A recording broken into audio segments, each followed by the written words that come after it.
Hey guys, tonight we slip quietly into the blood-washed twilight of an empire that never really learned how to sit still. You're an Assyrian king, one of the most feared human beings alive, and you've just returned from putting down a rebellion so thoroughly that future uprisings might hesitate out of ancestral trauma. Your chariot's still dust-caked, your robes carry the faint stench of campfire and liver, and your war dogs are snoring somewhere in the courtyard.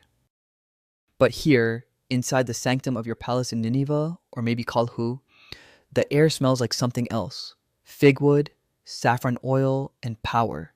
The floor is polished lapis. The windows are latticed so that the sun doesn't dare glare at you directly. You aren't walking, you're gliding, carried on a litter by men too terrified to make eye contact. Your ankles hurt, but that's what eunuch massages are for later. You're safe? For now? Probably. So, before you get comfortable, take a moment to like the video and subscribe, but only if you genuinely enjoy what I do here. And tell me, where are you watching from and what time is it for you right now? I love seeing where history is gently rocking people to sleep all around the world. Now, dim the lights, maybe turn on a fan for that soft background hum, and let's ease into tonight's journey together. You lean back against the gold-stitched cushions in your private salon, a room that smells like roasted dates and recently extinguished incense. You don't sit like normal people. You recline like a deity, one elbow supported by a velvet bolster, your feet bare, your sword still near enough to touch. 2 hours ago, you watched a city burn. Now, you're being offered sugared wine and a plate of apricots by a servant who bows so low their forehead touches the floor. They'll stay like that until dismissed, or longer. It's a game, really. Your general, that scarred old cyclops of a man, has been sent away, gently, with a goblet and a wink, because you're not a monster. You just don't want to hear about crop reports or desert bandits right now. What you want is silence, or music, or something in between. The space where victory echoes, that golden hush after bloodshed, before paperwork. Your brother once called it Asher's Golden Hour, named for the chief god of the Assyrian pantheon. He meant it mockingly. He's dead now. He had a fall from the palace roof, such a tragic accident. Your slippers are removed without a word, not by magic, though it might as well be. The eunuch tasked with the sacred duty handles your calloused feet like relics. You almost laugh. These are the same feet that kicked a rebel prince down a flight of stairs last week. Now they're being dabbed with warm water, scented with lotus and mint. Every ruler has two faces. Yours both smell excellent. The chamber darkens as the sun slips behind a ziggurat. Shadows lengthen, dancing across murals that tell stories of you, of your hunting prowess, your divine birth, your flawless complexion. The artist may have embellished the last one. Outside, the people are feasting in your name. Not because they love you, though many say they do, but because they fear the alternative. Assyrian peace isn't quiet. It's enforced. There's a saying in the provinces: obey and your crops will flourish. Resist and they'll be fertilized with your cousin's bones. Poetry, really? A small scroll is presented. No, not a threat. It's a tally of prisoners. You wave it away. Tomorrow, perhaps. Let the scribe sort it. Tonight is about the subtle art of surviving success. You hear laughter in the garden, high-pitched, artificial. The court concubines are practicing conversation. They'll be brought in later, arranged like perfumed chess pieces. You'll pick one or none, depending on how much lamb you eat. But first, there's the matter of the falcon. He arrives on a gloved arm, a proud creature with jeweled anklets and a glare that mirrors your own. This is no ordinary bird. It belonged to the rebel king you just flayed. The message is clear. His soul is now part of your leisure. You take the falcon gently. It nips at your finger. You bleed a little. Perfect. Reclining again, you lift the goblet of wine. It's been infused with crushed herbs said to bring vivid dreams. You haven't slept properly in years, not since that campaign in Elam. The ghosts mutter, not loudly, but insistently. And yet, here in the hush of the post-massacre glow, with your nerves still vibrating from the kill, something like peace creeps in. It's ugly, it's earned, but it's peaceful. You press the goblet to your lips and sip slowly, letting the bitterness coat your tongue. Outside, a priest begins chanting softly. A hymn to Ishtar. Not for your benefit, exactly, but she was helpful this week. A lucky omen. A dream interpreted correctly. A knife that didn't slip. Historians still argue whether these rituals were sincere or simply state-sponsored theater, a way to keep the public docile. But for you, they've always been both. You want to believe, and you need them to believe. Faith is a great anesthetic for guilt, for ambition, for what's coming next. Because something is always coming next. But tonight, not yet. Tonight, you are warm and fed and cruelly, gloriously undefeated. And the cushions are really, really soft. The eunuch's hands know where the pain hides, not just in your shoulders, strained from weeks of chariot jostling, but behind your ribs, where stress settles like a vulture. You lie face down now on a table of polished cedar wood, its surface warm from sun-heated stones embedded beneath the grain. The room smells like frankincense and freshly pressed olive oil. Somewhere near your left ear, a small bronze censer puffs perfume smoke in little sighs. His thumbs press between your vertebrae. Your vision goes momentarily white, then black, then you laugh, a deep, kingly, almost involuntary noise that echoes off the alabaster walls. You're too kind, you murmur, not sure if you're talking to the eunuch, the gods, or the pain. This particular massage technique was brought from the western provinces, from a city whose name you can't recall because you burned it down. But you remember the masseurs, soft-spoken, precise, with fingers like clever snakes. You annexed the whole school. They now live in your palace, trained to undo the knots war ties into your spine. Some say kings should never be touched. Too holy, too dangerous. But Assyria is practical. You can't campaign if you can't walk. You can't hold a sword with frozen knuckles. And you certainly can't bend over to tie your sandals if your back seizes up in the middle of a coronation. The oil smells expensive, because it is. Sandalwood from India, mixed with saffron and something musky that probably came out of a civet. It's so potent that a few drops once killed a cat. You kept the cat's pelt, softest thing in the entire eastern wing. The eunuch hums an old lullaby as he works, a tune once sung to Assyrian princes in their cradles, though no one ever told you the lyrics. Your mother wasn't the lullaby type. She was more of a throw the nanny down the stairs if you cry too loudly kind of woman. You loved her fiercely. He needs the muscle just above your hip. You gasp. There it is, the memory. A sling stone. You were 16. First campaign. You screamed louder than the man you disemboweled later that day. Now it's a scar, a story, a weather sensor. Historians still argue whether such therapeutic rituals were for health or for ceremony, whether the royal body was treated or worshipped. But as another knot surrenders beneath the eunuch's thumb, you decide it doesn't matter. You are being both healed and adored. Isn't that what being king is all about? There's a knock, not loud but pointed. A second eunuch glides in, yes, glides, and places something on a tray beside your head, a thin, gold-edged tablet. Messages from the high priest. One of them has divined a troubling omen. The moon turned slightly red over Haran, probably sand in the atmosphere, but still. You sigh. It always comes back to omens. The eunuch leaves. You don't open the tablet yet. Instead, you let your eyes close for a moment, just one. You feel the oil soak into your skin, into the battlefield bruises hidden beneath royal robes. The pain doesn't vanish. It never does, but it recedes, like a loyal dog backing out of the room. You think of the rebels. Their leader had clever eyes, made a good speech, quoted some old epic about justice. His head now hangs from a bronze hook above the northern gate. You gave his family a choice, exile or performance. They chose performance. They'll reenact his final stand next week in the plaza. It's very popular with the children. As the massage ends, you feel almost disarmed, a rare and dangerous feeling. You rise slowly, helped into a new robe, undyed linen, soft as cloud. Your old one will be boiled to remove the blood or donated to the temple for sacrificial wrappings. Nothing goes to waste. You sit again, this time on a smaller couch, the kind carved to cradle a body in quiet contemplation. A servant brings you fresh water mixed with pomegranate and a twist of date syrup. It's just sweet enough to coat the bitterness still clinging to your teeth. You sip, then glance at the tablet. You know it's bad news. Bad omens always arrive freshly massaged just when you start to feel human again. You open it. The priest's handwriting is nervous.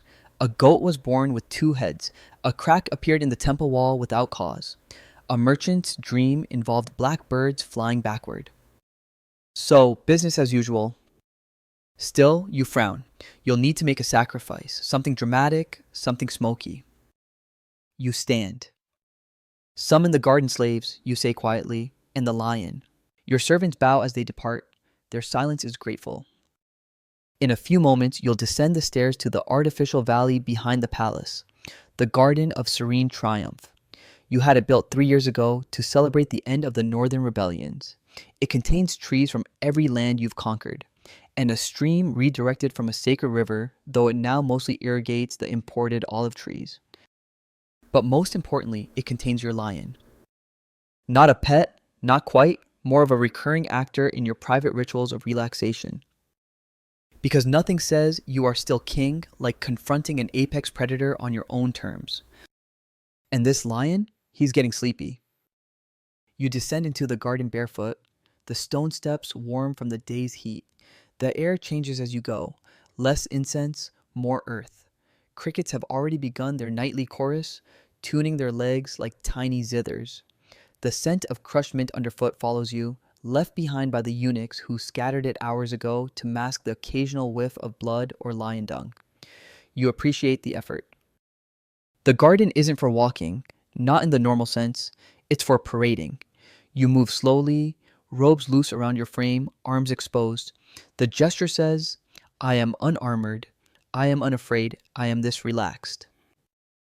Torches light the path in soft amber flickers, casting shadows of imported cedar and Persian cypress across the mosaic tiles. The tiles themselves are works of art, one for each conquered city. You walk over them now, toes brushing against tiny glinting depictions of sacked temples, kneeling kings, walls on fire. You barely notice. The gardener once spent a month retiling the depiction of Babylon because the smoke was too cheerful. He now supervises irrigation on a goat farm near the Zagros Mountains. At the center of the garden is the arena, circular, walled, sand-floored, a lion's domain by day, a king's therapy chamber by night. They bring the beasts in with ceremony, 10 men, 2 chains, 1 horn. The lion doesn't roar, he doesn't even blink. His pupils are wide, dilated, dreamy. The incense earlier wasn't just for you, it was for him too. Relaxation is a two-way street after all. He's magnificent, bronze coat, thick mane, teeth like prophecy, and completely, totally high. You step into the arena. The crowd, meaning your advisors, priests, and a few invited dignitaries, watches silently from the perimeter. No cheering. This isn't a sport, it's ritualized calm. A performance of control. You draw your ceremonial spear, short, ornate, tipped with polished obsidian. You circle the lion. He blinks at you like a bored god. Somewhere in your mind, the ghost of your father grunts in approval. He liked this part best, says so every time he appears in your dreams wearing that ridiculous helmet. The lion growls, but it's half-hearted, like someone humming a forgotten tune. Still, the sound travels, a low thunder that tickles your ribcage. You throw the spear. Not at the lion, never at the lion. It lands in the sand 3 inches from his paw. He is startled. You laugh. This is the game. Historians still argue whether royal lion hunts were real contests or rehearsed executions, whether the animals were drugged, the outcome staged, the blood pre-spilled. But they miss the point. It's not about danger, it's about theater and power. And the knowledge that if you wanted to, you could end a life, even a majestic fur-covered one, while wearing slippers. The lion's handler retrieves the spear. You nod, and the chains are loosened slightly. Not fully, just enough to let the beast pace in a tight circle, muscle rippling, eyes sharpening. He looks at you now, not through you, but at you. You knot again. The handlers retreat. You are alone with the lion. You let it stay like that. Just a moment. Your heart rate climbs, not fear, well, not just fear. There's exhilaration in standing still while something that can kill you considers whether it's worth the effort. You stare him down. He blinks first. You smile. Another spear, smaller, lighter, is handed to you. This one is tipped with honey and bits of dried meat.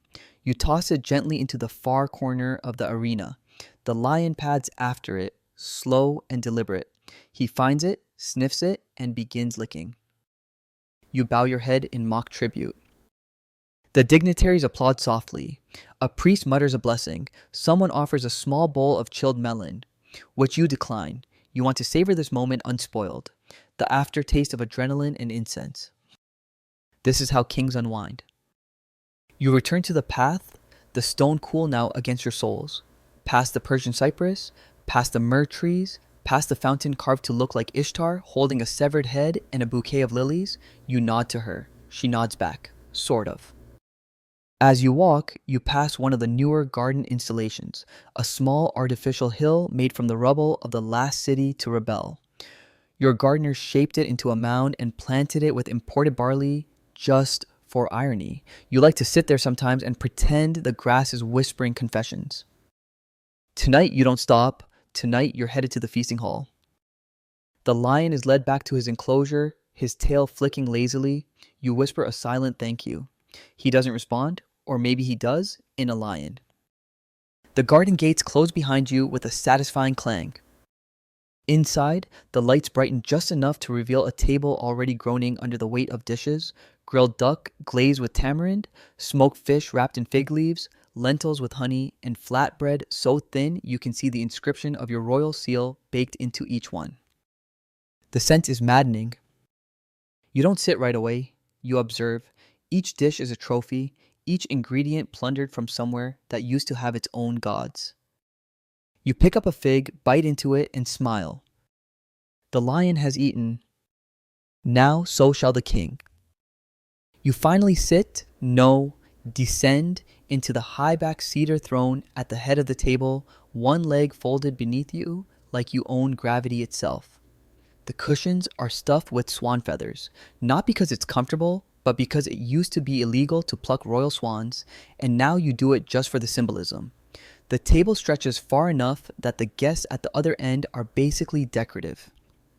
You once placed an apple on the far corner just to see how long it would take a courtier to dare eat it. 3 days. He now teaches poetry in exile, voluntarily. The first course arrives on golden platters, carried by servants trained not to breathe too loudly. The meat is lamb, braised in pomegranate and garlic, resting on a bed of lentils so soft they could pass as butter. You eat slowly. You always eat slowly, not because you savor, but because the room watches your every chew. You learned long ago that biting with purpose is more powerful than shouting. Your chief scribe stands beside you with a scroll, cleared his throat gently. Here we go. By order of his radiance, the conqueror of 20 nations, he intones, the royal record will now reflect today's triumph. You nod. The performance begins. He reads the official account of your latest campaign, how you crushed the rebellion in the mountains of Urartu, personally decapitated their leader, well, not personally, but the records will say otherwise, and pardoned precisely one family so they could carry word of your mercy to others. Classic touch.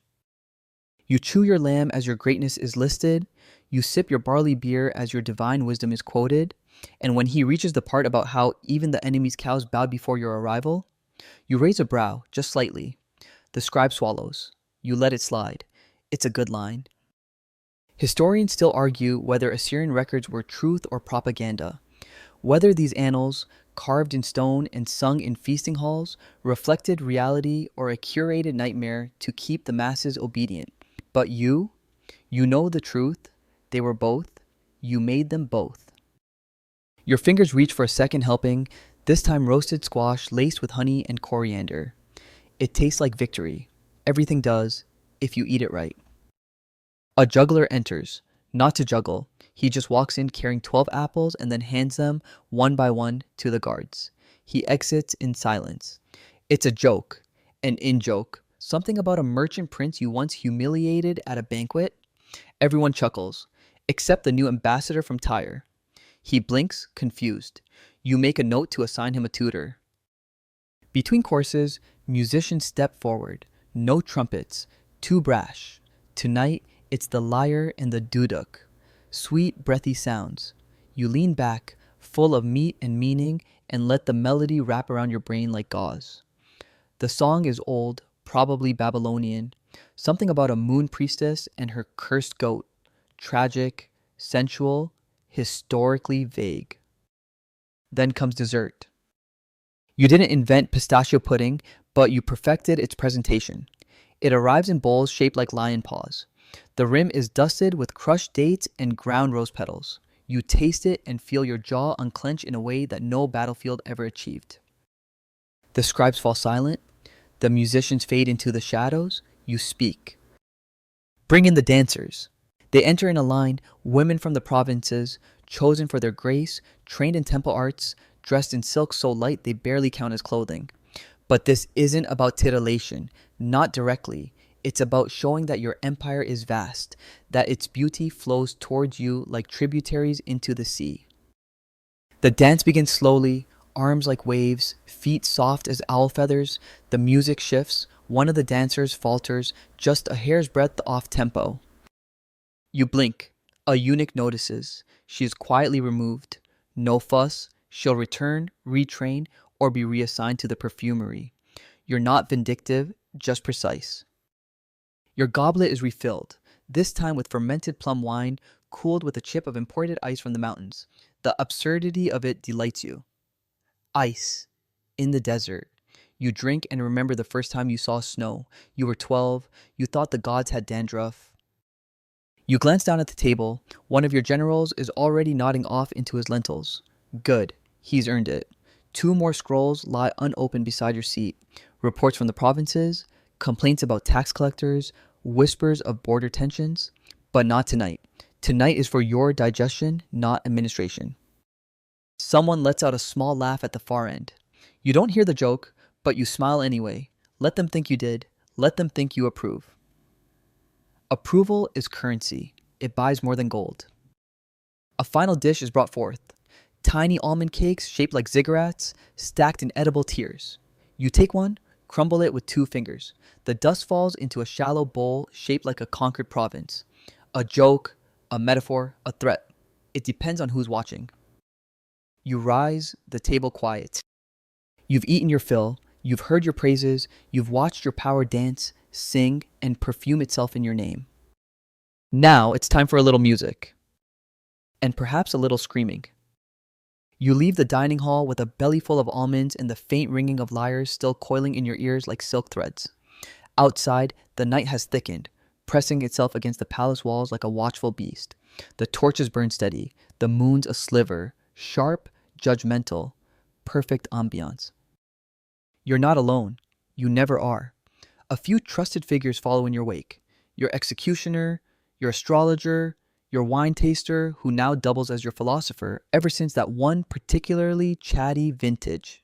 They walk at a respectful distance, careful not to interrupt your digestion or your brooding. You lead them toward the outer courtyard, not the one with the fountain shaped like a fish vomiting gold coins. That one's for public audiences. No, this courtyard is darker, quieter. It's where you keep the less agreeable music. The prisoners are already there. 3 of them, rebels from earlier in the week, not generals, not nobles, just mouthy farmers who thought hiding grain counted as sedition. You offered them a choice, death or participation in a morale-boosting performance. 2 chose death. These are the brave ones. One is tied to a pole, one is strapped across a hollowed-out tree trunk. The third is in a cage small enough to induce immediate humility. And here's the thing, you're not here for torture. Not technically. You're here for ambience. See, you find that nothing sets off the softness of harp music quite like a distant human shriek. It balances the sweetness, cuts through the richness, like vinegar on honey, and you're not alone in this taste. Historical texts mention court rituals in which performances of loyalty correction were paired with musical accompaniment. Some argue these were meant to desensitize the royal court. Others say it was entertainment with a moral spine. But you think it's just relaxing. A flautist plays the first note, soft, melancholy. The executioner raises an eyebrow. You nod, just once. There's no blood, not yet, just discomfort, groans, the wet sound of a body adjusting to pain. The harp joins in. You recline on a chaise with a small bowl of pomegranate seeds, popping them into your mouth like confessions. The music swells. A scream rises. Too early, offbeat, the flautist grimaces. You frown. Timing matters. The philosopher shifts beside you. Does it still count as rebellion, he says, if they regret it during the second movement? You chuckle. He's funny. You'll keep him around, at least until the solstice. One of the prisoners starts sobbing. Ugly, hiccuping sobs that almost ruin the tempo.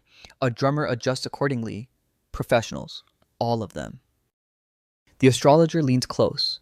He smells like ink and crushed violets. The moon, he whispers, is in the house of bitter water. Bad time for agriculture. Good for vengeance. You nod solemnly, not because you understand, but because it sounds important. And tonight is full of important sounding things. Another scream. This one is perfect. Long, tremulous, rising to a theatrical pitch before tapering into a pitiful whimper. The musicians smile. You close your eyes. Let it wash over you.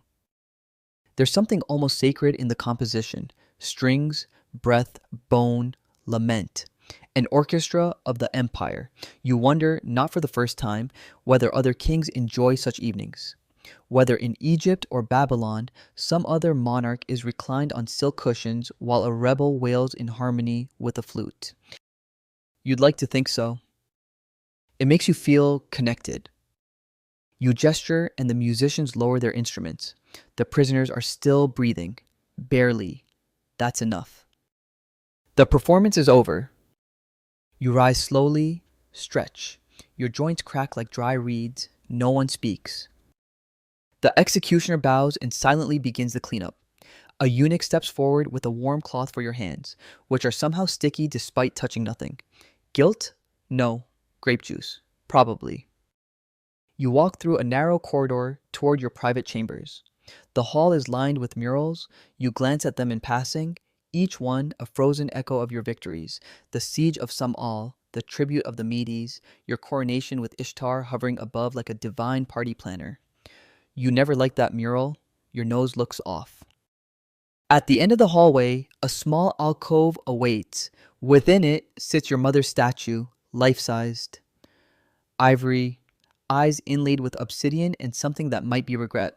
You stop here sometimes, not for prayer, just to remember. She taught you how to rule, mercilessly, brilliantly, with silk gloves and iron claws. You offer a quick nod.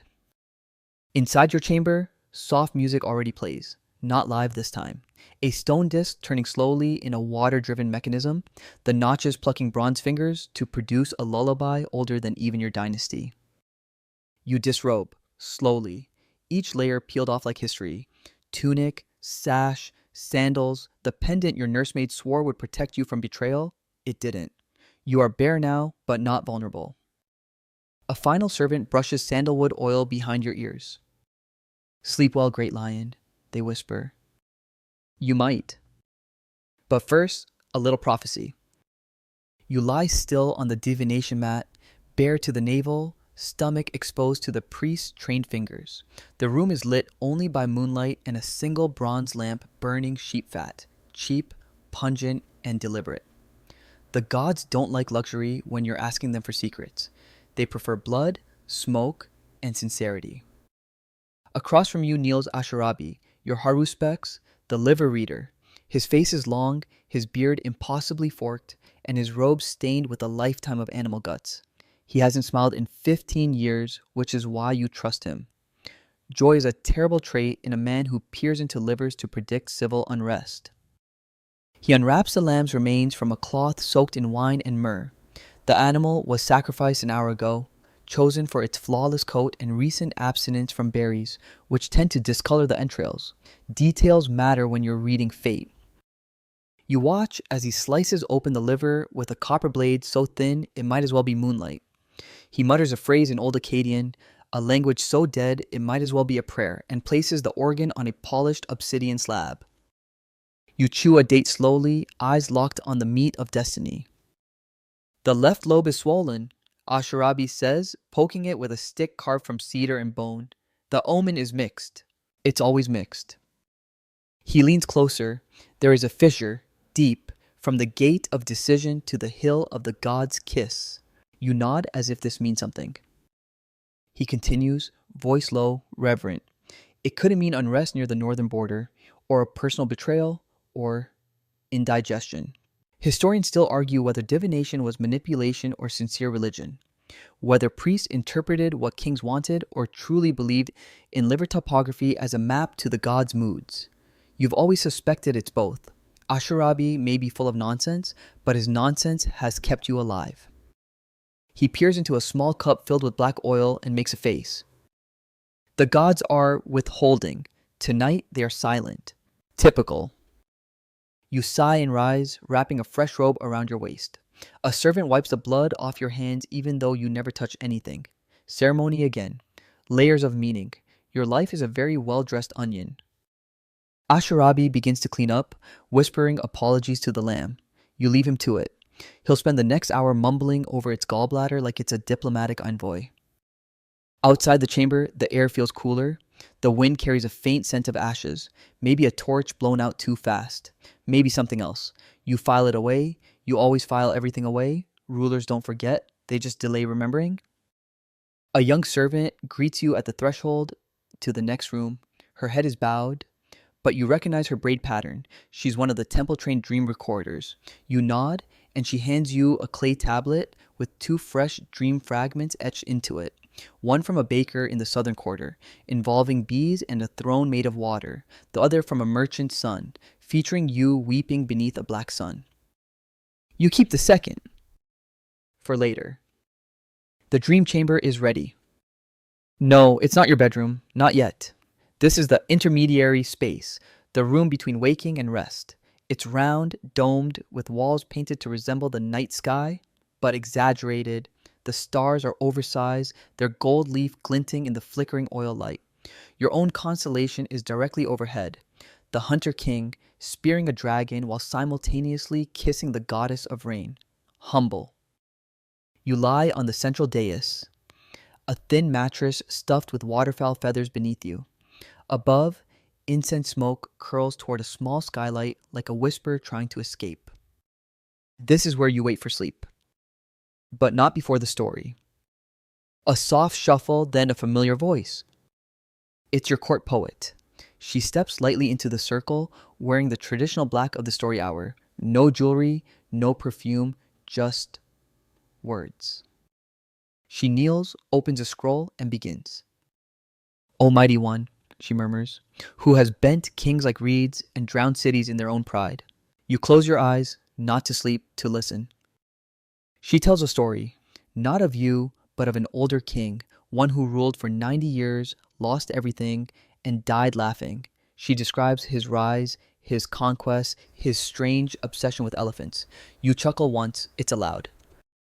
She pauses for breath. You say, skip to the siege. She does. The story swells, walls falling, gods trembling, a king with a single arrow left. You love this part. Her voice is a song of gravel and silk, not soothing, but right. You begin to feel the heaviness in your limbs, the familiar pull of sleep, like a slow tide dragging your body from the shoreline of wakefulness. You don't move. The siege ends. The king dies. His name is forgotten, but not yours. Your poet finishes, bows, leaves. Silence again. You lie there, alone now, the last thoughts of the day curling like the incense above your head. There is unrest coming. Of course there is. But not tonight. Tonight, you are a man who just heard a story good enough to sleep on. You rise from the dream chamber like a fog lifting off the Tigris, slowly, with reluctance, and still a little damp. The incense lingers in your hair. Your mouth tastes faintly of ash and rose petals, and someone, probably on purpose, left a silk slipper on your left foot, but not your right. You chuckle softly. A minor offense. Perhaps a test. It's late now, or early. The sky outside is that indistinct color between bruised plum and tired pearl. The birds are starting their shift, chirping like gossiping eunuchs outside the walls. You stretch, arms overhead, spine crackling like dry reeds, and make your way toward the bathhouse. This is not a public bath. No scrubbing elbows with the merchant class, no philosophical debates with naked priests. This is the royal bathhouse, sealed at night, reserved for one singular presence, you. The doors are opened by two silent servants, their eyes respectfully lowered. They've already lit the braziers and stirred the water. Steam pours out like a summoned djinn, embracing you before you've even crossed the threshold. In the bath chamber is carved entirely from polished black basalt, warm to the touch, with gold-veined veins crawling through the floor like ancient roots. The ceiling is domed, painted with the 12 signs of the Babylonian zodiac, though yours has been subtly repainted to show you defeating a lion while winking at the moon. Subtlety is not your strong suit. You disrobe, again.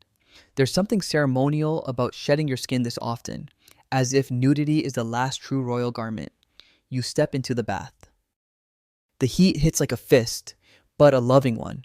You hiss softly through your teeth as your body adjusts, the ache of campaigns rising briefly to the surface, then dissolving. Muscles uncoil. Joints sigh. Blood loosens its grip on your temples. You sink lower until only your eyes and nose remain above the surface, like a predator pretending to be tired. This bath is filled not just with water, but history.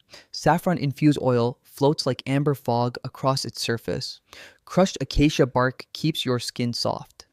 A handful of powdered turquoise was tossed in earlier, for spiritual balance or aesthetic opulence.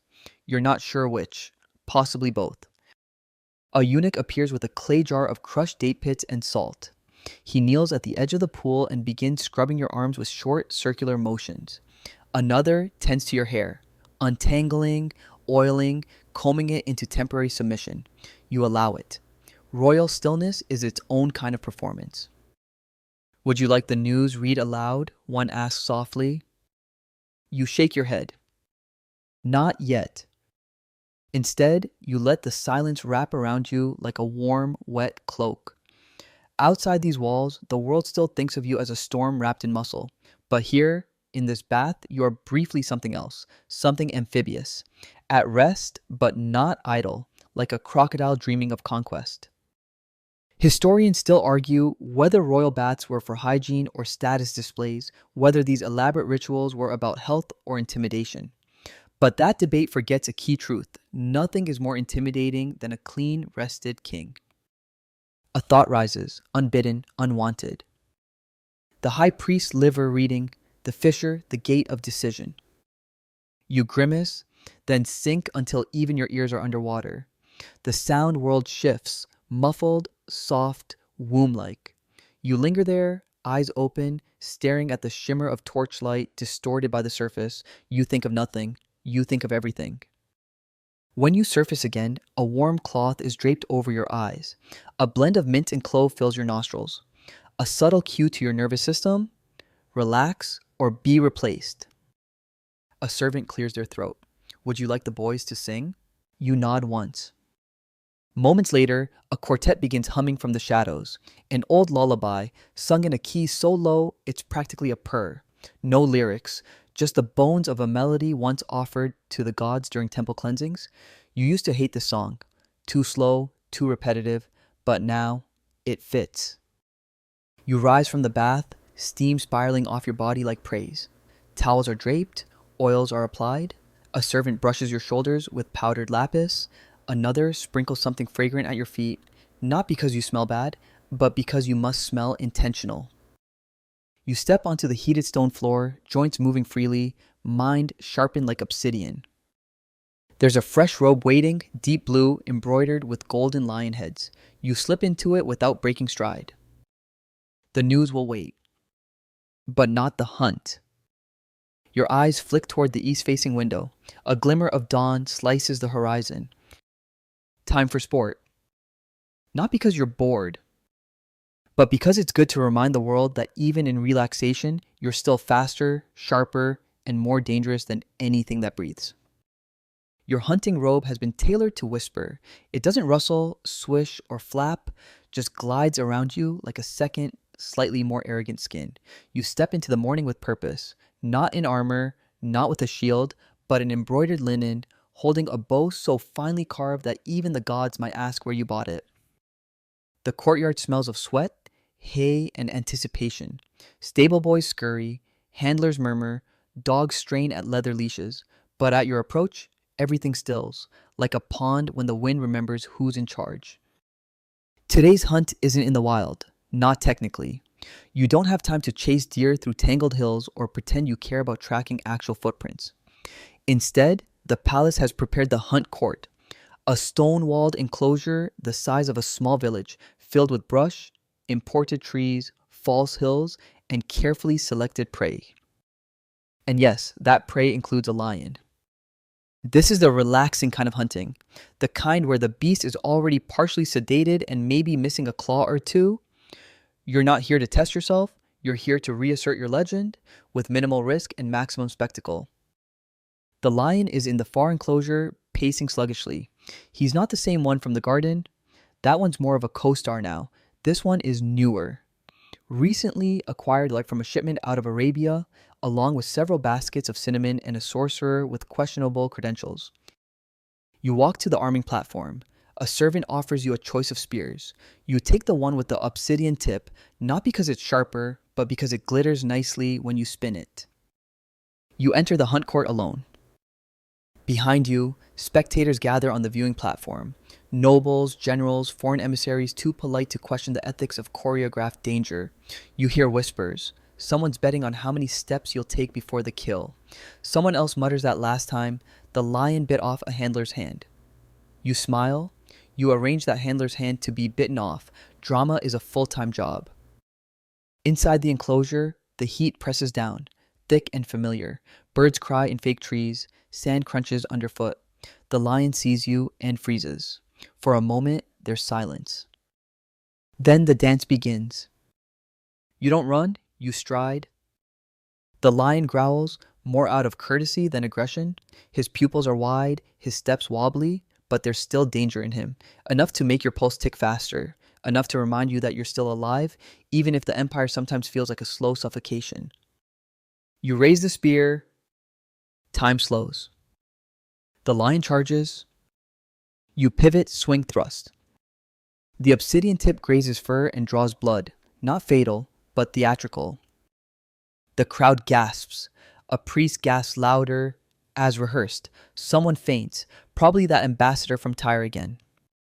The lion stumbles. You circle, spear poised, expression serene. Historians still argue whether these hunts were real battles or choreographed ballets of power, whether kings faced actual risk or simply curated danger for applause. But there's a fine line between theater and reality, and you dance along it better than most. The lion lunges again, this time slower. You don't stab. You touch. The spear finds its mark between the ribs, just shallow enough to avoid the heart. The beast collapses, breathing ragged, blood blooming like a red flower across his side. You kneel beside him, stroke his mane, whisper something no one else can hear. Then you rise. The crowd cheers, low and reverent. No wild shouts. This isn't sport. This is sacred narrative. The king, triumphant over chaos, yet merciful. The hunter who does not always kill. The lion, noble in death, or in this case, tranquilized exhaustion. You step out of the enclosure, hand stained, eyes alight. Servants rush to wipe the sweat from your brow. One offers a platter of chilled melon slices. You take one and press it to your lips. It tastes like sunrise and murder. You walk slowly toward the review platform. Courtiers bow. The air is thick with incense again. Frankincense this time, the royal blend. Your general leans in. The people heard the lion's cries, he says. They are comforted. Of course they are. The astrologer nods. The omens have shifted. The fissure has closed. Your strength has realigned the sky. You resist the urge to roll your eyes. Instead, you nod gravely, take another melon slice, and wave a hand toward the platform. Next, you say, They bring in a small chained deer for the ceremonial mercy kill. You wave it off. Too obvious, too easy. The crowd murmurs, confused. You smile faintly, let them wonder. You return to your chambers, the scent of blood and fruit clinging to your skin like a rumor. As you walk, you feel it, the calm, the endorphin-laced hum in your veins, not pleasure exactly, something better. Proof. Proof that you are still the sharpest edge in a kingdom full of knives. You return to your inner chamber just before the midday sun starts picking fights with the marble. Servants scatter at your approach like well-trained pigeons, leaving only a cooled goblet of fig wine on a stand carved to resemble your own face. It's a flattering likeness, except the lips are too full. You consider getting it recarved or not. Vanity is exhausting when you're this important. The silence here is cultivated, a luxury rarer than gold. No drumming, no whispering courtiers, just the gentle trickle of water from the lion-headed fountain and the soft shuffle of sandals belonging to your personal poet. She waits, scroll in hand, eyes downcast, a modest posture for someone about to read your greatness back to you. Is it finished? You ask. She nods. You gesture to the lounging couch and recline once more. It's shaped like a crescent moon. Symbolic, of course. A reminder that even celestial bodies bow to you, especially when carved from cedar and inlaid with lapis. She clears her throat and begins. O mighty son of Asher, whose breath melts frost on the brows of mountains. You exhale contentedly. That's how you like it to start. Bold, ridiculous, absolutely true. The poem is new, a fresh commission, requested just after the rebellion was crushed and before dessert. It covers your recent victory in what scholars one day will refer to as excessive poetic license. The facts are all technically there. The uprising, the siege, the leader's unwise final stand. But they've been massaged, gilded, and dipped in molten symbolism. You weren't wearing bronze, you were wrapped in the sun's fury. You didn't order the city burned. The ground itself refused their presence. You didn't blink when the rebel prince begged for mercy. Actually, you did blink. Ash got in your eye, but that's been edited into a metaphor about divine detachment. Historians still argue whether these royal poems were literature or policy, whether they served to glorify or gaslight, but you know better. They were sedatives. For the people. For you. A sweet-smelling balm made of syllables and self-worship. As she reads, you swirl your fig wine and nod occasionally. Every so often, you interrupt. Make that 100 spears, not 50. She nods, makes a mark. And change wept to smiled coldly. We do not weep. Another mark. She finishes the stanza, you sigh happily. There's a kind of warmth that only comes from hearing your own name rhymed with eternal flame of nations. Good, you murmur. Read it again. She does. The second time, you listen with your eyes closed, letting the cadence roll over your ears like warm milk. The poet's voice is low and practiced, designed to soothe kings, terrify rivals, and possibly seduce a scribe or two. You wonder briefly if she believes the words she's reading. Then you remember it doesn't matter. Belief is optional. Performance is everything. When the poem ends, you rise, slowly, with the gravity of a man who could order 5 executions before finishing a yawn. Have it carved on the western wall, you say, and set to music, lute, and lyre. Yes, my king. You glance out to the window. The sun's reached its peak. Time stretches like a lazy python. You feel almost tired, not from battle, not from speeches or lions or ceremonial fig wine, just from being, an effort few understand and none survive long enough to complain about. A servant approaches with a bowl of perfumed water. You wash your hands again, just in case the memory of killing is still on your fingertips. Then comes the pets. Yes, pets. Even a king has soft spots. Yours include a leopard named Muru, 2 peacocks who hate each other, and a monkey that only screams when someone lies in its presence. It's surprisingly helpful in court. Muru slinks into the chamber now, adorned with a collar of silver bells and blue enamel. He leaps onto the windowsill, stretches, yawns like a bored demon, and curls up. You stroke his fur once. It's soft. Too soft. You suspect the servants are oiling him in secret. You settle back onto the couch. I think I will nap, you say. The chamber empties with the grace of a vanishing illusion. Just you, the leopard, the poem still echoing in your ears, and the faint sound of distant applause from the city square, where peasants are reenacting your victory using masks and firecrackers. You listen. It's a terrible performance. You smile. Later, whether it's an hour or a dream or some fuzzy overlap, you wake to the sensation of soft breath brushing against your face. Not ghostly, not divine, just feline. Muru is staring at you, whiskers twitching, his head tilted like he's trying to decide whether your ear is edible. You blink. He blinks back. Mutual respect is reestablished. You sit up slowly, robe creased, hair tousled in the dignified way that only comes from post-poetry napping. The chamber has darkened slightly. Clouds have gathered outside, throwing the sky into one of those dramatic gray-blue moods that makes even palm trees look philosophical. And as if on cue, a servant materializes with a gold plate. On it, a scroll. You recognize the handwriting instantly. It's your brother's, which is odd, because your brother's been dead for 6 years. You ordered it yourself. Arrow through the chest, ceremonial burial, appropriate number of lamentations. You break the seal. Ah, not a new message. Just one of his old letters, unearthed by the scribes for nostalgia or perhaps emotional continuity. They like doing that, reminding you of the human cost of rule, or maybe just of the days when your family was bigger, louder, more treacherous. You skim it. It's about his leopard. He thought hers was prettier than yours. He was wrong. You toss the scroll aside. Muru bats it off the table. You're both satisfied. A knock. This one coded, 2 short taps, 1 long. It's the astrologer. He enters with the reverence of a man entering a tomb, or worse, a conversation with you after you've napped. He bows low. My king, he murmurs, there is chatter. Of course there is. There are rumors from the west. Traders overheard whispers of unrest. Not a rebellion, yet. You wave a hand. There is always chatter, you say. Even the monkeys in the sacred fig tree mutter in their sleep. Still the words linger. Not a rebellion, yet. The astrologer clears his throat again.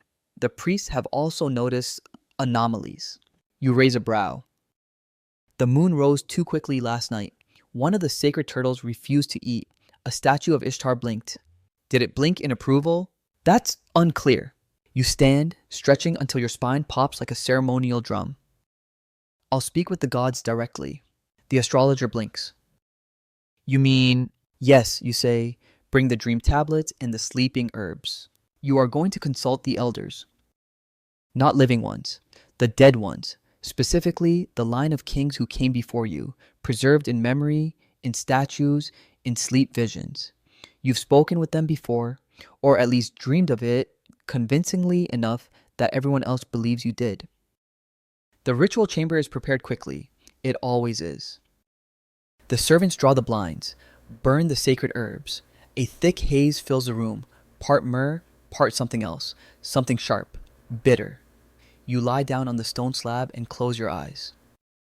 The world tilts. You're no longer in Nineveh. You're in a desert, or maybe the underworld. It smells like camphor and regret. Stone thrones stretch into the distance, each occupied by a previous Assyrian ruler, some famous, some forgotten, all judging you with identical eyebrows.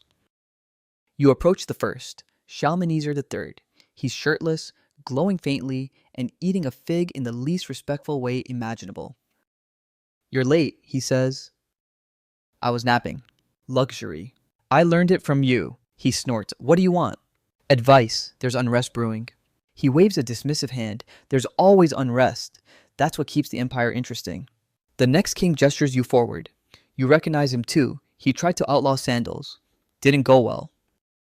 They speak one by one, offering cryptic phrases, contradictory warnings. The lion sleeps, but the snake sharpens its tongue. Your left side is stronger than your right. Trust no one with painted eyebrows. You nod solemnly, it's all nonsense, or prophecy, the line is blurrier the longer you stay. Eventually, you wake. The slab is cold now. Your mouth tastes like cinnamon and iron. The astrologer is waiting. Well, he asks. They said, you pause for effect, to throw a feast. He blinks. For the gods? No, you say. For me. You stand again, still king, still dreaming, still hungry. You're due for some affection. And the concubines are waiting. The palace wing reserved for your concubines smells like jasmine and sugar, dangerous, heady, and precisely measured, not overpowering, just enough to remind you that this is a space curated for softness, seduction, and strategically veiled manipulation. You enter through the bronze doors carved with vines and doves and other symbols you don't take seriously. The guards outside don't make eye contact. They're not supposed to. The women inside aren't for them. They're for you, your reward, your respite, your reflection in 1,000 soft-voiced mirrors. The main hall is lit by hanging lanterns shaped like pomegranates. Inside each one, a flickering oil flame casts golden shadows that make everything shimmer a little too perfectly. You know this is deliberate. The illusions here are cultivated like fine dates, sweet, glossy, a little sticky. The concubines are waiting, arranged in casual disarray, lounging on couches, sipping fruit water, plucking strings on dainty lyres as if they've just spontaneously decided to be musical at the exact moment you walk in. Their robes are sheer, their smiles are opaque. One rises and glides towards you. Her name is Talia, or maybe Smyrna. Names blur in here, and that's half the point. She places a hand over her heart and bows slightly, her gaze never quite meeting yours. My king, she says softly, you look weary. I am victorious, you correct her. She smiles wider. That's the same thing, isn't it? Touché. You recline on the central couch, a beast of velvet, so wide it practically counts as a hill. Silk pillows are placed at your elbows before you think to ask. A chilled grape is offered. You bite. The juice dribbles down your chin, and 3 women rush forward with linens to catch it. You let them. You are a mountain, and gravity itself bends to wipe your face. One begins massaging your scalp. Another fans you with a palm frond perfumed in frankincense. A third hums a lullaby originally composed for temple virgins, but now repurposed to soothe war gods with sore knees. You feel your breath slow. You let your head tip back, staring at the domed ceiling painted to resemble the night sky. A comet streaks across it, painted mid-flight in silver leaf. It's a nice touch, probably costs more than a chariot, but nice. I've returned from a dream, you murmur. Was it a good one asks. Confusing, like most dreams and all of my family dinners. They giggle, softly like falling petals. Historians still argue whether Assyrian harems were dens of pleasure or political weapons, whether the women wielded real influence or were simply ornamental. You know better. These women are courtiers with perfume. They gather intelligence faster than any spy. They soothe egos, detect lies, and make you believe in your own mythos again and again.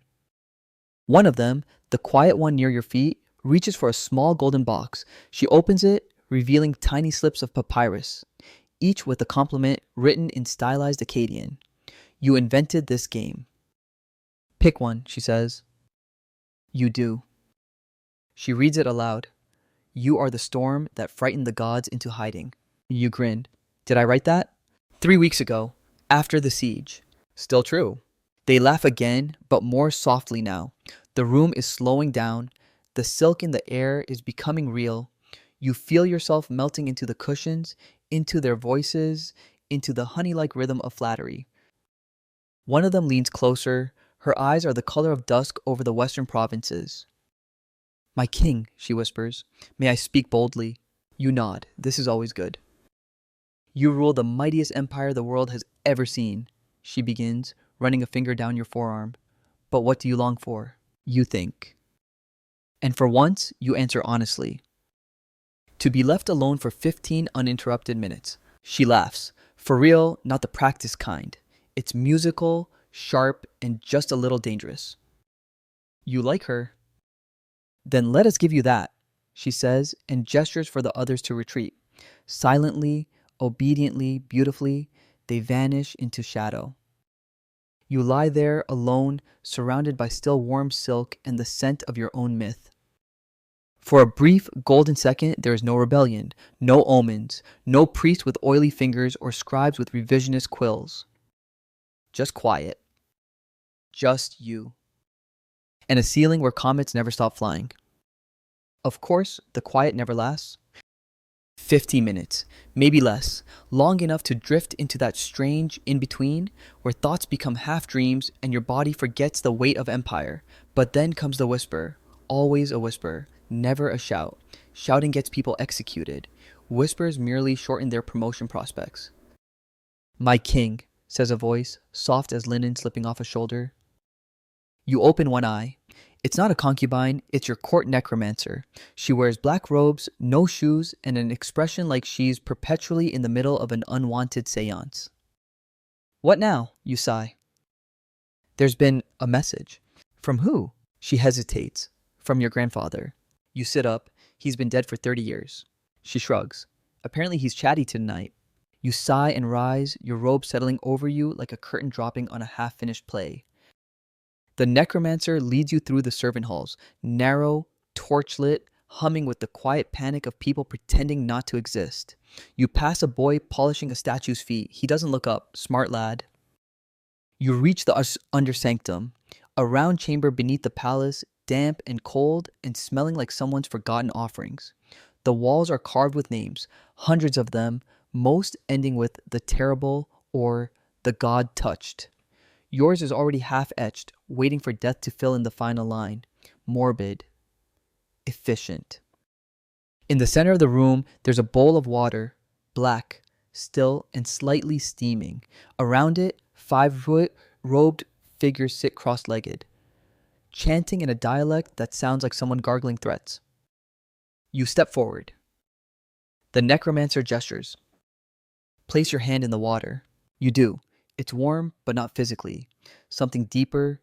Your skin prickles, your spine hums. You feel like you're being watched through time. The water ripples. And then his voice. Gravelly, dry, annoyed. "You never call." "Hello, grandfather," you say, suppressing a smile. "Still dead?" "Barely." His voice comes not from the water, but from the space in the room, like someone opened a curtain and let the memory of thunder drift in. "I hear you're dreaming too much," he says. "You were always one to hunt first? Ask questions later?" He laughs. It sounds like a tombstone cracking. "Tell me, boy, are you ruling or are you playing dress up with fire?" "I've crushed 3 rebellions this year." "Amateurs. When I ruled, the rebellions wrote poetry." You roll your eyes. "Is there a reason for this call? Or just ancestral guilt?" "There's unrest brewing," he says. "I know." You think you know. But this isn't grain hoarding or border raiders. This is rot. You pause. Internal. Always is. The Empire's heart is beating too fast. Something's coming, and it's not from outside the walls. You don't reply right away. The room has shifted. The walls lean in, listening. Do you know what it is? Not yet, but it will wear your face when it comes. Cryptic, classic dead royalty. The water stills. The connection fades. One by one, the robed figures stop chanting. The silence that follows is heavier than anything they summoned. You pull your hand out. It's trembling slightly. You clench your fist. The necromancer says nothing. She just hands you a towel and vanishes into the shadows, like a helpful curse. You return to your chamber and find her waiting. Not a concubine, not a priestess. The astrologer's wife, younger than you'd expected, pale, eyes like ink spilled across old parchment. "My husband said you should hear it from me," she says. "Hear what?" She hands you a small clay tablet. On it, a diagram of the stars. 3 constellations have overlapped in a way that hasn't happened in 500 years. "This," she says, "means betrayal." "By whom?" She shrugs. "That's not what the stars tell us." You wave her out. She bows, silent, and disappears. You sit on the edge of your great couch, the stars still dancing behind your eyelids. You hear Muru growl faintly from the balcony. You hear a lyre pluck a single wrong note in the distance. And you realize something. It's not restlessness anymore. It's pressure. Something is pressing in from inside your empire, pressing in like fingers tightening on a throat. And you're going to need more than wine and poetry to keep it at bay. You don't sleep that night, not in the way mortals understand sleep. You recline, you breathe slowly, you close your eyes, but your mind continues pacing, barefoot and alert. across the cold marble of your skull. Outside, the wind picks up, a northern wind, dry and heavy with the scent of sandstorms and hard decisions. Somewhere a temple bell rings out of rhythm. Somewhere a dream cracks. At dawn, you rise, robe loose, hair tangled, eyes sharper than a whetted blade.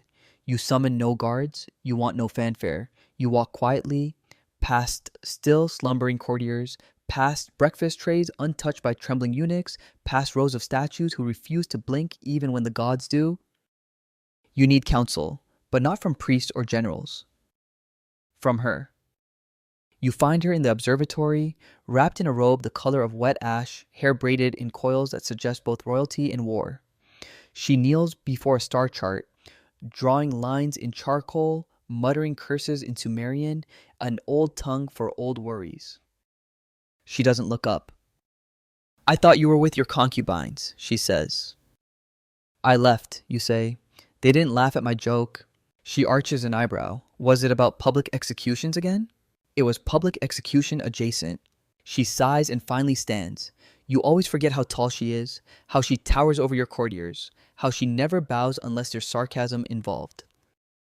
She was once a queen, not yours, a queen from the mountains, sent to you as part of a treaty nobody remembers anymore. You never touched her, never needed to.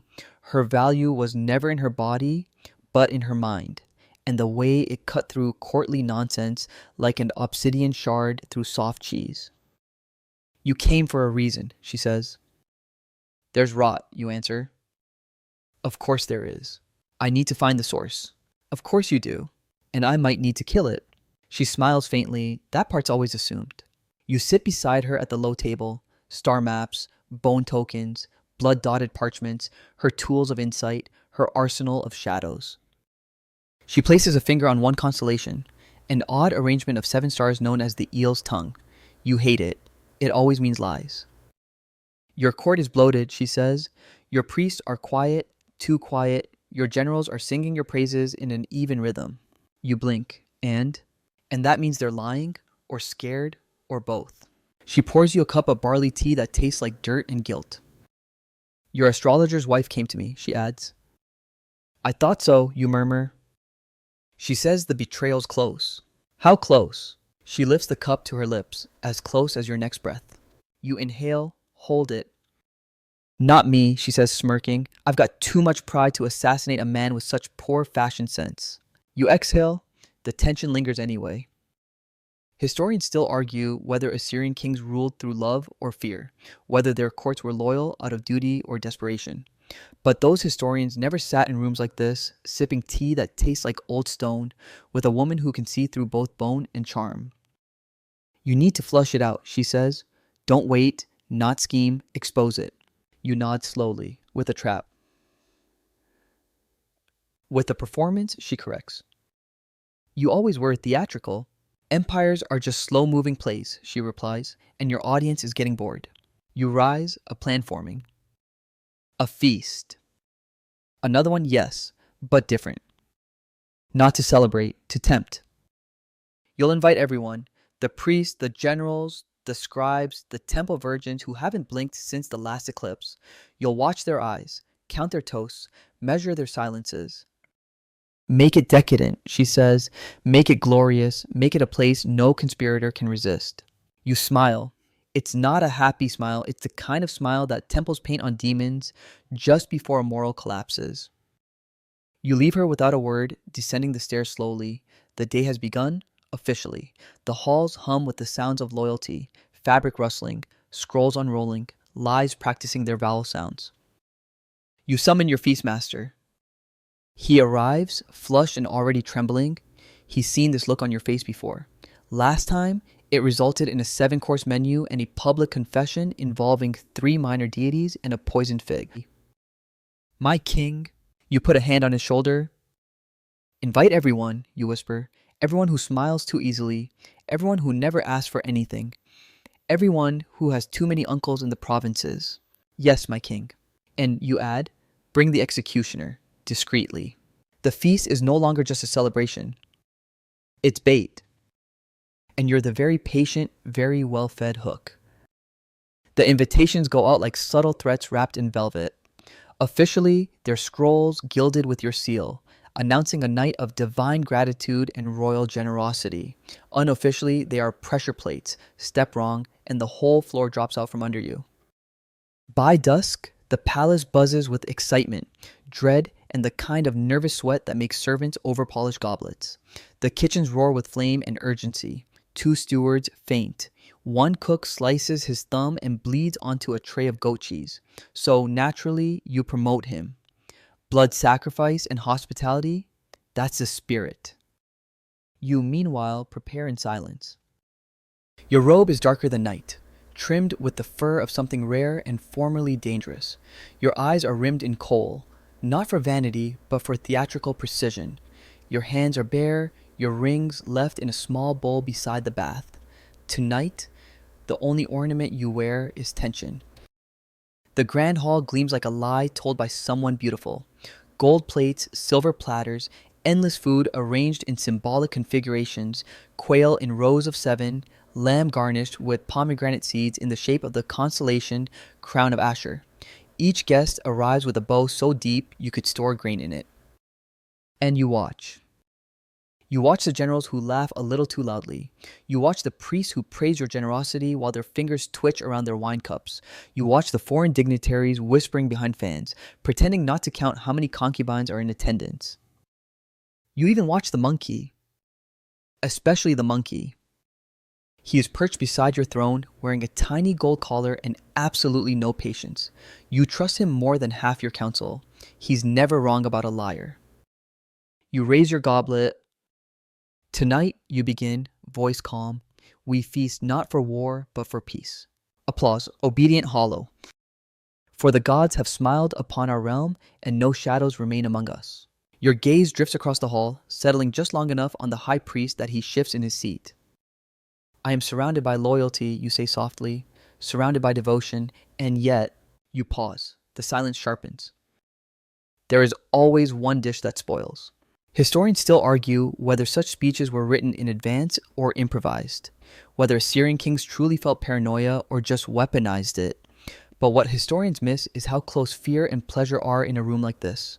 Every drop of wine tastes sweeter when it might be your last. A platter is presented, roasted pigeon stuffed with apricot and wild herbs. You tear into it with your fingers, eyes still scanning. You see it. Not a movement, not a word. Just a pause. The scribe 3 seats down, one of the archivists from the northern wing hasn't touched his wine. Not once. His goblet sits untouched, condensation pooling around the base like it's nervous.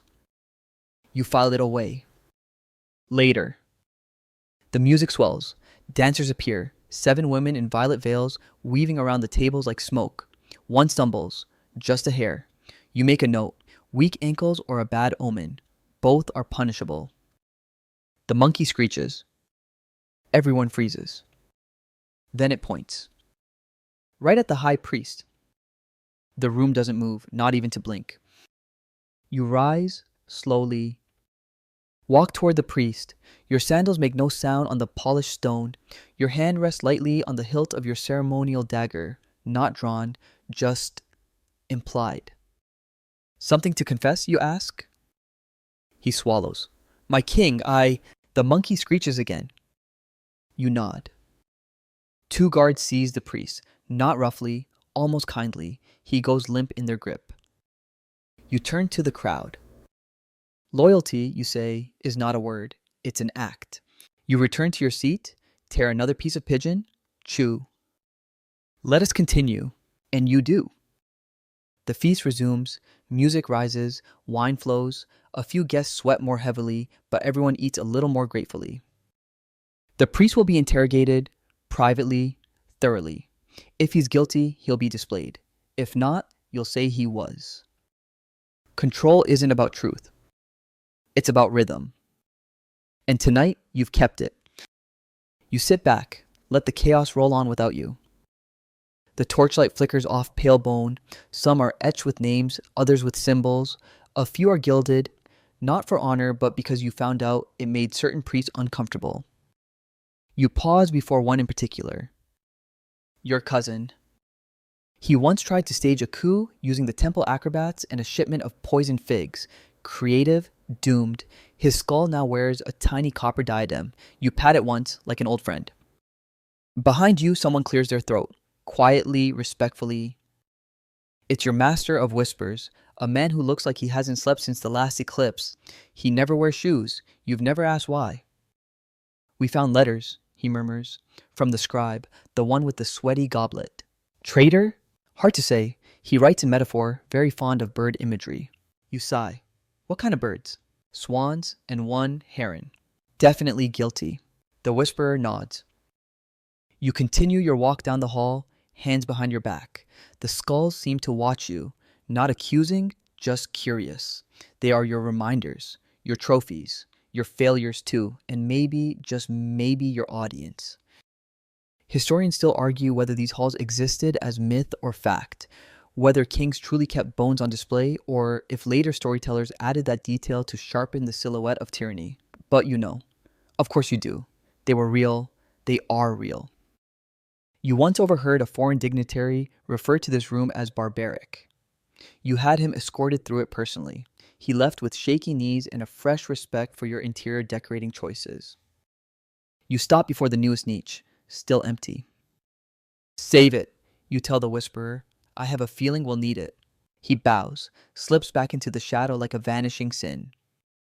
You remain. For a moment, it's just you and the past arranged in silent witness. You press a hand to the cool stone. Not in mourning, in command. The dead don't leave you. They just stop interrupting. You step back into the main hall. The feast is truly winding down now. One of the dancers is curled up on a cushion asleep, a grape still clutched between her fingers like a forgotten prophecy. A general snores into his goblet. Muru, your leopard, sits like a statue beside your throne, eyes half-lidded, belly full of rebellion-shaped meat. You ascend the dais once more and sit. The high priest's seat is still warm. You lean back, gaze sweeping across the scene. The music stopped. The torches are low. All that remains is the soft sound of a kingdom exhaling. And the knowledge that you are still, for now, the center of it. Hingstorm, shadow with the crown. You close your eyes. And you rest. Because tomorrow, the wind may change. But tonight, you remain unbroken. The feast burns low, like a candle that knows it's being watched. Plates sit half-emptied, goblets drain to the dregs, and conversations slip into that slurred, glassy-eyed rhythm where laughter is louder and meaning is thinner.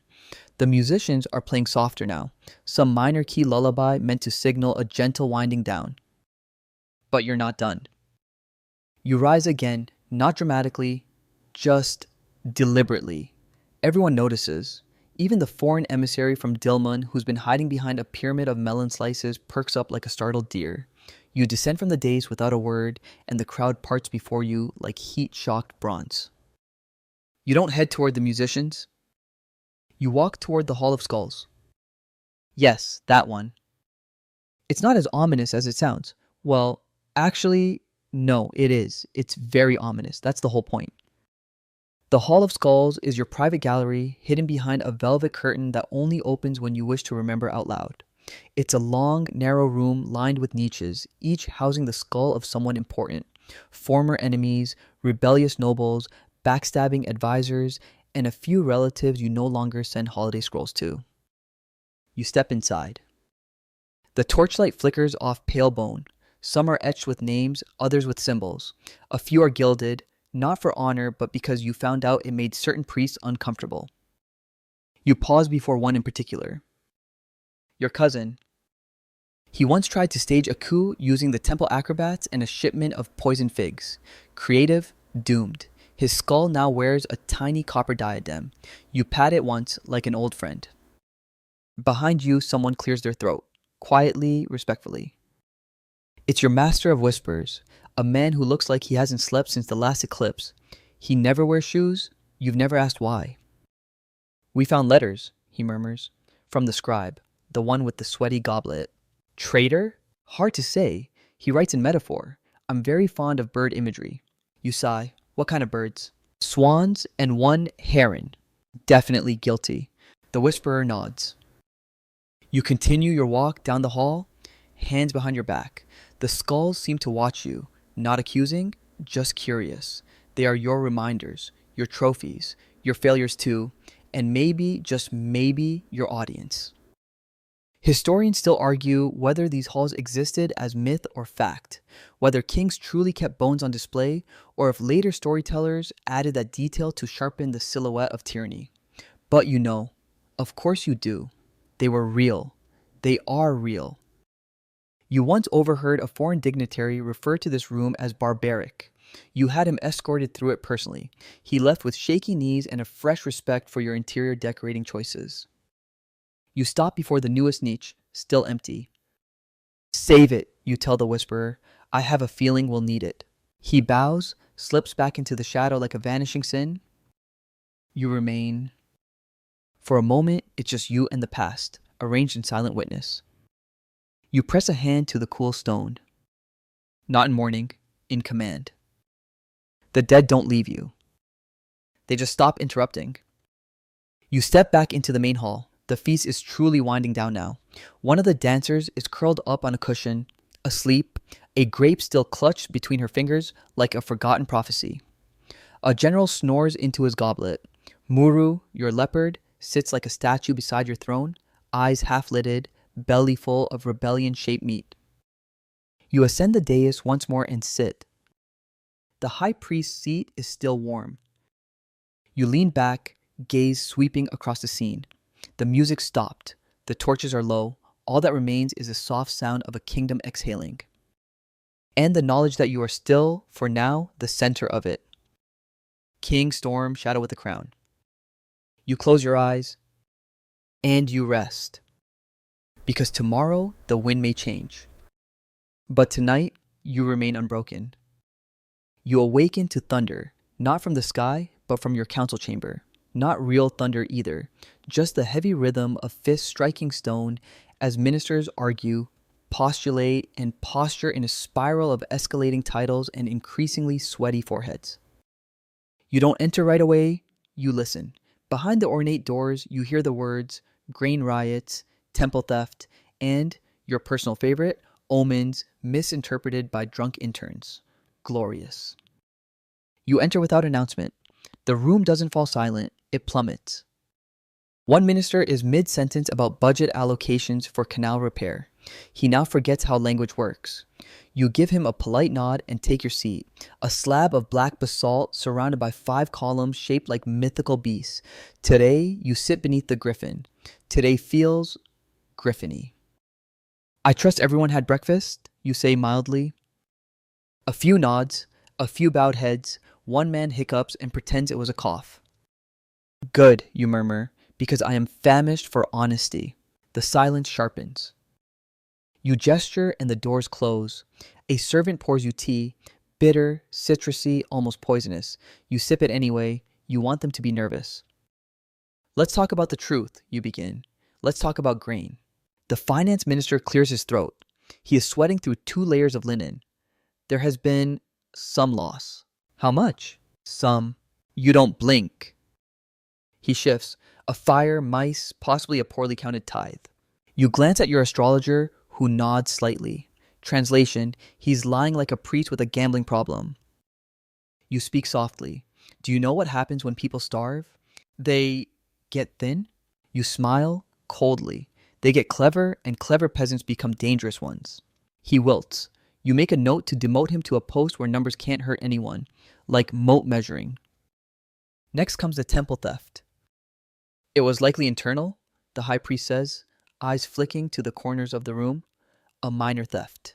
A stolen idol, you say, is never minor. It was a replica. You stare. Of what? He swallows. Your likeness. Oh. You take another slow sip of your bitter tea and let that statement settle like a dead dove. Historians will later debate whether this theft was symbolic or opportunistic, whether someone truly wanted to insult the king, or whether your golden likeness just melted into fast currency.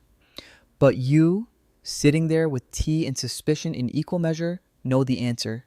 It was both. You lean forward. Has the thief been found? We are investigating. Investigate harder, you say. Use fire if you have to. They nod.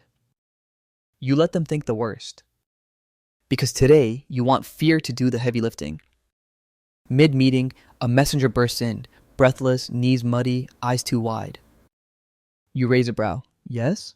A wall fell, my king. A wall. In the western quarter. Did it insult someone? No, my king. It crushed a priest mid-sermon. You sit back. Interesting. Coincidence? Omen? Divine commentary? You make a mental note to send a new priest, one with less mass. Then, quietly, the most unsettling report of the day. There was a dream, the poet says softly. She's not in the council, but you summoned her anyway. Dreams, after all, are where this whole mess started. Go on, you say. A boy in the southern quarter, she continues. He spoke in tongues, described the empire as a tree with bleeding roots, said your crown was growing teeth. You nod. What else? He said the monkey would bite the hand of betrayal. All eyes slowly turn to the monkey. He sits on his cushion beside your throne, licking his foot. Incredible, you whisper. He didn't even study prophecy. The court chuckles, light, nervous. You do not. You dismiss them all. One by one, they file out, bowing, sweating, whispering as soon as they think you can't hear. When the doors shut again, you are alone. Except for the monkey. And the quiet sound of a nation cracking.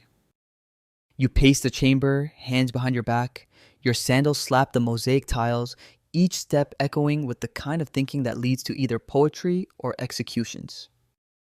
You reach the statue of Asher, your patron god, eternally mid-spear throw. You look into his stone eyes. What now? You whisper. The silence responds like an old friend. You decide.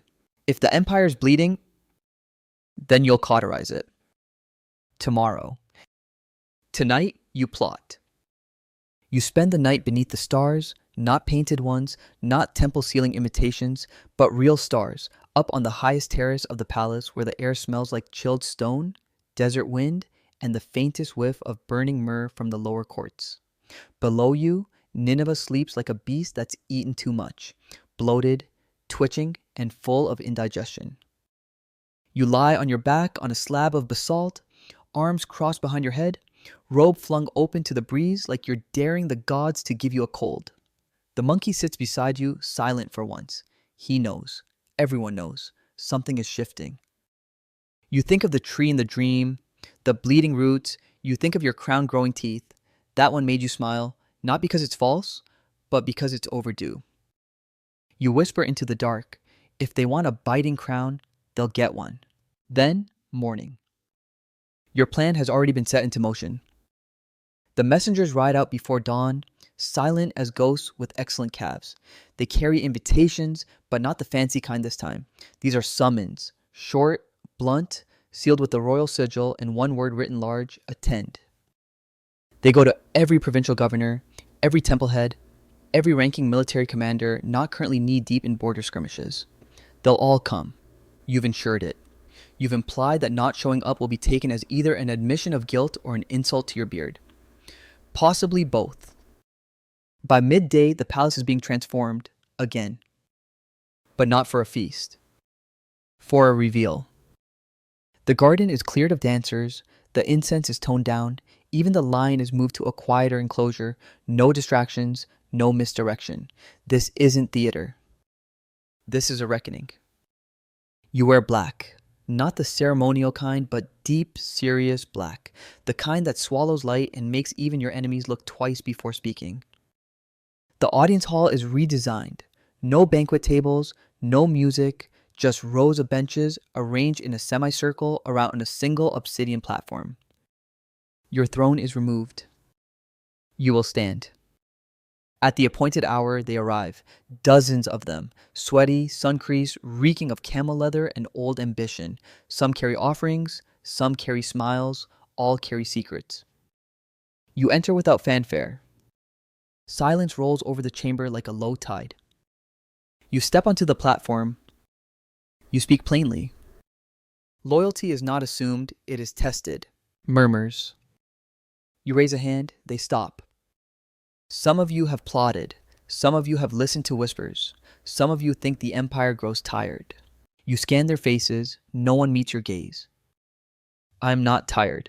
Pause. Let that settle. I am evolving.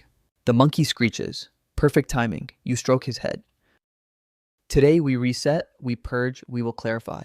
2 guards step forward, carrying a chest. Inside, the scrolls, the intercepted letters, the dreams, the symbols, the financial ledgers that don't add up. You've been collecting these for months. One by one, you call names. One by one, you present evidence. A misfiled grain report. A coded phrase in a letter to Elam. A temple tithe that vanished into a cousin's villa. You do not raise your voice. You do not gloat. You simply unfold the truth like a priest revealing a corpse on a marble slab. Historians will one day argue whether this was justice or spectacle, whether you were cleansing the rot or flexing your cruelty. They'll miss the point. This isn't about justice. It's about order. By the end of the hour, 8 men had been removed, not dragged, not screaming, just quietly escorted, like mist dispersing from a mountain. You remain, still standing, still watching. You speak once more. Assyria will not die of age. It will not die of rebellion. It will not die of dreamers with ink-stained fingers and oily smiles. You step down from the platform, cross the room slowly. It will live, you say, because I will not let it rot. You walk past generals who now sit straighter. Past scribes who suddenly remember their true loyalty.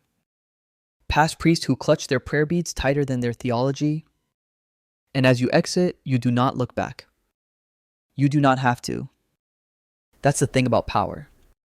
Once sharpened, once used, it no longer needs to shout. It only needs to glide. Section 19. That night, the palace doesn't sleep, it hums. Servants whisper in hallways like ghosts who just received promotions. Scribes rewrite records to make today's purges seem both inevitable and merciful. Temple priests recalculate their celestial charts to suggest the stars had always predicted the outcome. And you return to your private chambers with the calm of a man who's just reset a board game and scattered half the pieces off a cliff. You're not smiling. You don't have to. The concubines don't come tonight. You sent word, not now. A single phrase, etched into wax, enough to stir rumors that you're either grieving or possessed. Let them wonder. Fear loves mystery. You bathe alone. The oil is unscented. The water is cool. You dress in simple linen, slip past the guards, and walk through the palace barefoot. No ceremony, no slippers. You move like a shadow that remembers when it was fire. Eventually, your feet lead you where they always do after blood, the temple garden. It's empty. Or nearly. You see her sitting beneath the fig tree, her, the former queen, the only person who speaks to you like a cousin who knows the family is mad. She doesn't rise, just watch you approach like she expected you 3 dreams ago. Well, she asks. It's done, you say. Was it ever not going to be? You sit beside her. The earth is warm. The figs smell like sweetness trying to survive in a bitter world. They'll fall in line, you mutter. They always do. A pause. Then, but for how long?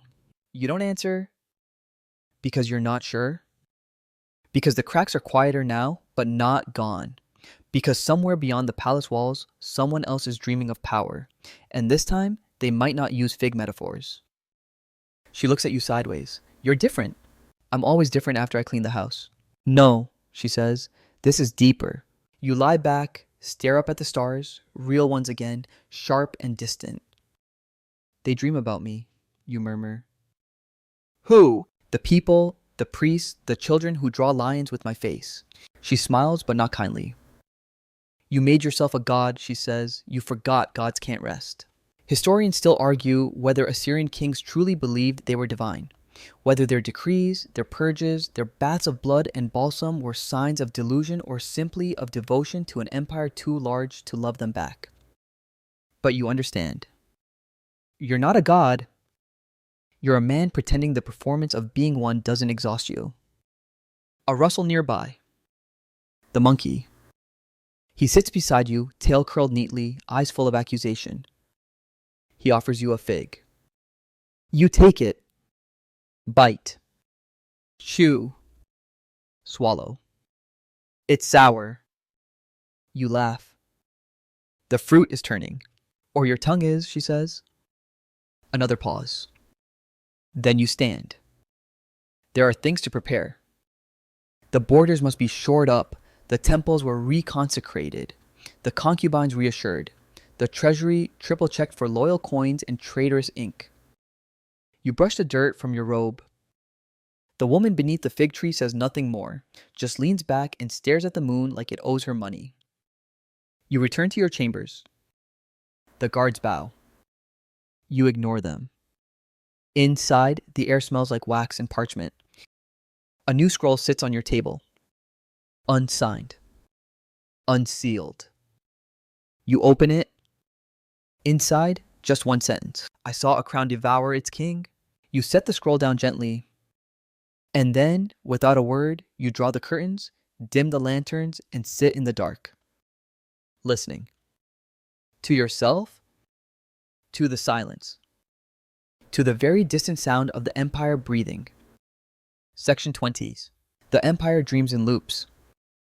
You've learned this by now. Patterns of uprising, calm, conquest, silence, then the twitching that comes before it all starts again. Assyria breathes like a tired animal, and you, its spine, must never snap. You wake before the sun. Not because of any alarm or priest or monkey, but because your body knows the rhythm of power. Sleep is indulgence, sleep is vulnerable, and you've worn both like cloaks long enough to know they stain. Today there is no feast, no hunt, no purge. Today you simply exist as king, which, in your case, is slightly more exhausting than leading a war elephant up a hill of scorpions. You begin with the small matters, signed scrolls, judicial appeals, minor tax adjustments, a request from a noblewoman in the north to rename her daughter after you. You allow it. It's flattering. Also, confusing because you're definitely male and she is too, but clarity was never your kingdom's strong suit. Then come the gifts. A carpet woven from goat hair and despair sent from the provinces. A golden amulet shaped like a turtle, which apparently ensures fertility in fields and loins. You decide not to wear it. A jar of honey with a dead wasp inside. You're told it's symbolic. You believe it. By midday, your throne room has become a reliquary of other people's hopes, all stacked in neat little piles, waiting to be acknowledged or ignored. You pace the length of the hall, hands clasped behind your back, the hem of your robe whispering secrets to the floor. You pause beneath the fresco of your coronation. You were thinner then, paler. You smile without humor. That boy thought ruling was a dance. You know better now. Ruling is endurance. And you've outlasted every shadow in the room. A scribe approaches with trembling fingers. My king, there is a message. From where? He hesitates. From a village that does not exist on any map. Of course. You take the scroll, read it. The handwriting is elegant, curved, almost feminine. It reads, we still remember the old gods. They do not forget. You close the scroll. Burn it, you say. The scribe bows and flees. You don't burn it. You place it beside the others. Tonight, when the moon returns, you'll read them all again. Not because you believe them, but because you know someone must. You return to your garden. The lion is awake today, pacing lazily. He growls once, you growl back. Muru the leopard lounges in a tree, flicking his tail in rhythm with your heart. The monkey sleeps, sprawled across the bench like a retired philosopher. You sit on the edge of the fountain and stare at your own reflection. It is older, sharper. Your eyes no longer carry doubt, just exhaustion. And certainty. You built this empire. You'll die with it. But not yet. Not while your breath still rattles the walls. Not while your name still makes children sit straighter, and ministers sweat into their sandals.